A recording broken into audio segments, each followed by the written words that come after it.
Letras de Oviedo acogerá presentaciones, conferencias y comunicaciones con la lengua y la literatura como protagonistas.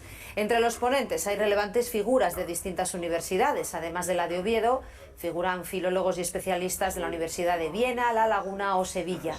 Según el decano de la Facultad de Letras, esto demuestra el interés que la lengua asturiana tiene más allá del Principado. Durante la inauguración, el presidente de la Academia de la Lengua destacaba la importancia del apoyo de la Universidad de Oviedo para unas jornadas que constituyen parte del buque insignia de la Academia. Yo creo que una de las cosas primeras que hay que resaltar es que es la edición número 41.